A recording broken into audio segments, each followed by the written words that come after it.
Look, I know exactly what you're doing right now. You're staring at the year 2026 like it's a suspicious package left on your porch. You're reading the headlines. You're looking at your 401k. You're looking at your grocery bill and wondering, does this bag of chips really cost $7? And you're asking yourself the same three questions that have been lighting up my comments for months. The first one, will the stock market keep going up? Or is it about to drive off a cliff like Thelma and Louise? 2. Are gold and silver already too expensive?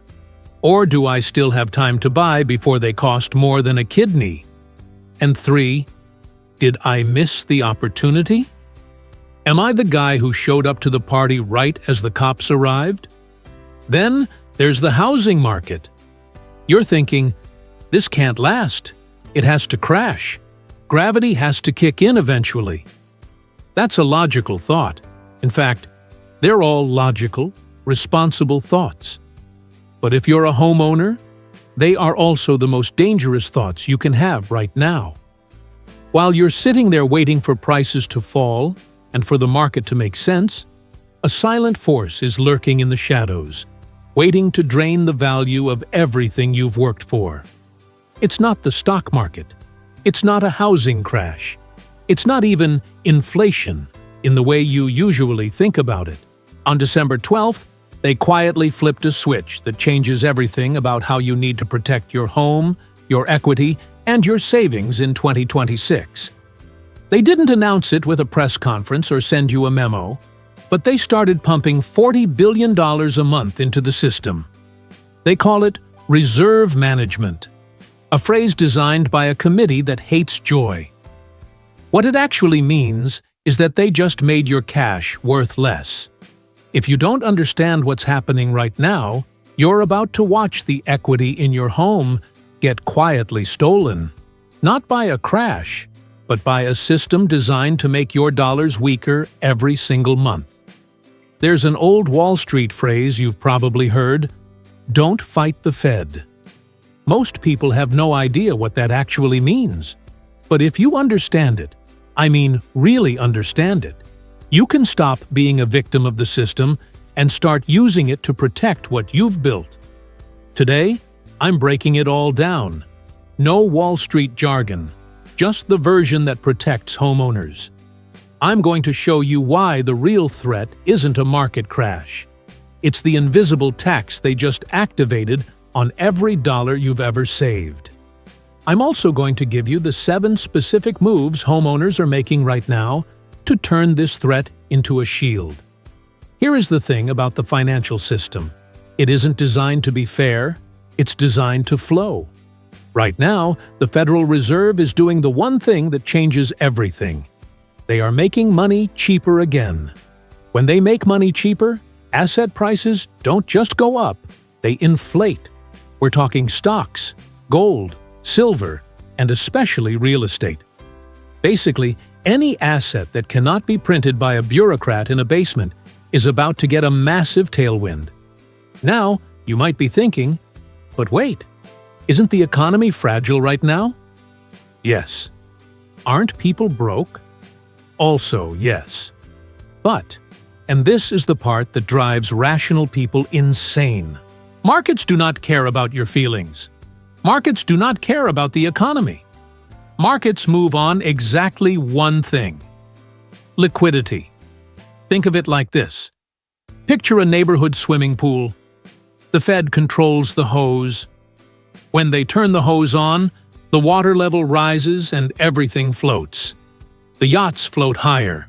The rubber ducks float higher. Even the dead squirrel stuck near the filter floats higher. When they turn the hose off, the water drains and everything sinks to the bottom. It doesn't matter how nice the boat is. If there's no water, it's sitting in the mud. That's liquidity.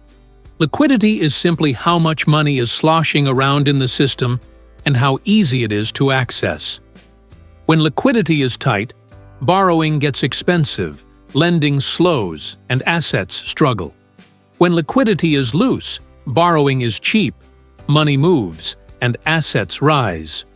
So, Don't fight the Fed really means this.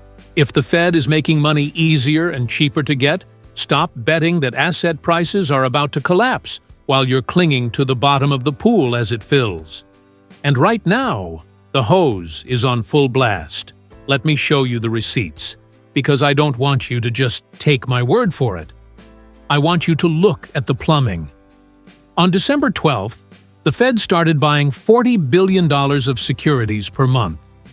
They insisted it wasn't quantitative easing. They said it was technical and temporary. Sure, just like I'm technically inhaling this meat lover's pizza. It's not gluttony. It's a transitory caloric intake event. The market doesn't care what they call it. The market sees $40 billion of new money entering the system. And that money has to go somewhere. It doesn't sit still. Money is restless. It's like a toddler on a sugar rush. It has to move. It flows into stocks. It flows into ETFs. It flows into gold and silver. It flows into income property. This is why the crash crowd on YouTube has been wrong for years. They're looking at fundamentals, P/E ratios, debt levels, and gravity, but they forgot about the jetpack. The Fed cannot allow a crash because the system is more fragile than it has ever been. Debt levels are at historic highs. The government is running massive deficits. If markets crash, tax receipts collapse, the deficit explodes, and banks start to wobble. At that point, it becomes a national security issue. That's why the Fed put exists. If markets fall far enough, they step in. They cut rates faster. They print more. They launch emergency facilities. They're trapped. They have to keep the party going, because the hangover would kill the patient. And that means sacrificing the dollar to save the system. So what does that mean for you? It means the dollar in your savings account is the victim. Think about gold for a second. Your brain probably jumped straight to, Matt, gold is at $3,000 or $4,000 an ounce. It's too expensive. Did I miss the boat? Here's the secret. Gold isn't going up. An ounce of gold is still an ounce of gold. It buys roughly the same amount of bread, gas, and labor as it did in 1920. Gold isn't changing. The dollar is. The dollar is shrinking. When you see gold at $3,000 or silver at $40, that isn't a bull market in metals. That's a bear market in currency. It takes more paper dollars to buy the same rock. So if you're sitting in cash because you think gold is too high, you're betting that the dollar is going to get stronger, that the government will stop printing money, pay off the debt, and suddenly become fiscally responsible. Does that sound like a winning bet? Or does it sound like a fantasy? I'm betting on reality. I'm betting they will print. They've already told us they will. And that's what makes hard assets like real estate, gold, silver, and arguably Bitcoin essential tools for survival. That said, buying gold isn't simple. There are sharks in the water, high premiums, fake coins, and collectible scams. You need to know the right questions to ask before you wire a single dollar. Now, let's look at the wild card. In May 2026, Jerome Powell's term as Fed chair ends, and the White House gets to pick a new one. Reports say the top contenders being discussed include Kevin Hassett, Kevin Warsh, and Christopher Waller. Do you really think they're going to pick a hawk, someone who wants to raise rates and cause a recession right before the midterms? No. They're going to pick a dove. They're going to choose someone who wants to run the economy hot and prioritize growth over stable prices. That means the tailwinds for asset prices are lining up perfectly. The political bias, the gravity of the moment, is going to be toward easier money, boosting activity, and pumping the tires. Now, I know another thought probably just popped into your head. Matt, are you saying the Fed is invincible? That this is a sure thing and markets only go up? No, that's not what I'm saying. There are rare times when "don't fight the Fed" fails, and you need to understand what those look like so you don't get blindsided. First, when the Fed is easing because something is already breaking. Emergency easing, not preventative easing. In those moments, markets can still fall because panic can outrun policy for a while. Second, when inflation is out of control and the Fed loses credibility. That's when they're forced to tighten aggressively, even if it hurts. So the phrase isn't "don't fight the Fed no matter what." It's watch what the Fed is trying to solve. If they're easing into strength, don't fight them. If they're easing into a crisis, expect chaos. If they're tightening into inflation, respect the pain. But right now, they're easing into stability. They're refilling the pool. And that means the base case is that asset prices have support. Not forever, not in a straight line, but support. I can already see the comments coming. Here we go. Another guy on YouTube talking about the Fed like it's a comic book villain. Listen, you're not crazy. You're not paranoid. You're paying attention, and you're doing exactly what you should be doing.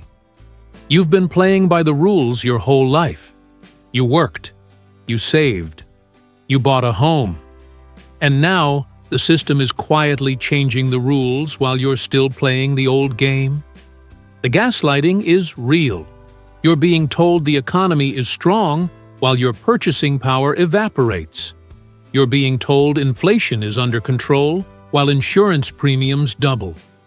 You're skeptical of buying stocks at all-time highs, and that skepticism makes sense. It feels like walking into a trap. But here's the reality check. The trap isn't the market. The trap is cash. The trap is sitting on the sidelines, hugging your savings account, while the Federal Reserve dilutes the value of every hour you've ever worked. If you're waiting for things to make sense, you're going to miss the move. In a liquidity-driven world, markets climb a wall of worry. You are the sane one in the room. The system changed. That's what happened. It used to reward savers. Now it punishes them. It used to punish debtors. Now it rewards them. If you have a 3% mortgage and inflation is 5%, the bank is effectively paying you to live in your house. That's inflation arbitrage. My job here isn't to hype you up or tell you what to do, even if it sometimes comes across that way. That's not my intent. My goal is to give you a clearer picture. Because once you understand how this system actually works, the path forward becomes a lot less confusing, especially if you're a homeowner trying to hold on to what you've built while prices sprint away. So let's shift from fear to control. Jason Bourne time. So you wake up in an alley. You've got no memory, but you're dangerous as hell. That's what it feels like to be a normal person in 2026. You didn't ask to learn about liquidity. You didn't want to memorize Fed acronyms. You just wanted your money to behave. So here's what you do next. I've got 7 steps. First, stop waiting for normal to come back. Normal isn't on the schedule. Second, stop thinking in terms of perfect timing and start thinking in terms of positioning. That's the whole "don't fight the Fed" idea. Position yourself so the rising pool helps you instead of drowning you. Third, I'm staying invested. I had a great run in 2025, and the temptation to sell everything, go to cash, and hide under the bed is strong. If you're feeling that, I get it. But I'm not taking money off the table just to watch it lose to inflation. Not in 2026. Not with the liquidity spigot wide open. Fourth, I'm buying the dips, and this part is crucial. I'm not saying the market is going up in a straight line, because it won't. We'll have volatility. We'll have scary headlines. We'll have days when CNBC screams that the sky is falling. But in this liquidity-rich, election cycle, money-printing environment, Dips are not the end of the world. They're gift cards, they're buying opportunities. When the market pulls back, I'm not selling. I'm accumulating. Fifth, I'm holding real assets, gold, silver, real estate, and a little bit of Bitcoin. Things the Federal Reserve can't print. Remember, silver can spike and then pull back hard. It did that after 2011, and it can go sideways for years. So don't confuse a bullish trend with a winning lottery ticket. But mathematically, as the dollar weakens, these assets act as a shield. Sixth, know the tax landmines. If you use metal ETFs like GLD or SLV, understand that the IRS can treat certain precious metal holdings as collectibles, and long-term gains can be taxed at up to 28%. That's significantly higher than the 15 to 20% long-term capital gains rates on stocks. You take the risk, they take a bigger slice. Don't accidentally turn a hedge into a tax surprise. Seventh, and this is the homeowner move, use inflation like a judo throw. Inflation is simply the dollar buying less, and the best defense isn't arguing with reality. It's owning assets that move with it. For homeowners, the cleanest version is 1 or 2 carefully chosen income properties. Get them off market if possible. Buy them with equity already in place. This is not a get-rich scheme. You're buying them as a shield. Rents tend to reset upward over time, while your fixed debt payment does not. Inflation rises, the world around you gets more expensive. Your payment stays the same, and the rent increases. That spread is the shield. It's not flashy. It's not a Lamborghini. It's a seatbelt.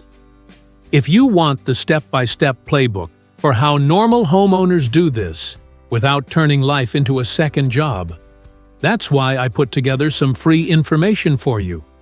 To make it easy, I uploaded it at inflationdefense.com. It's the front door for people who know prices aren't going back to normal and don't want to get run over either.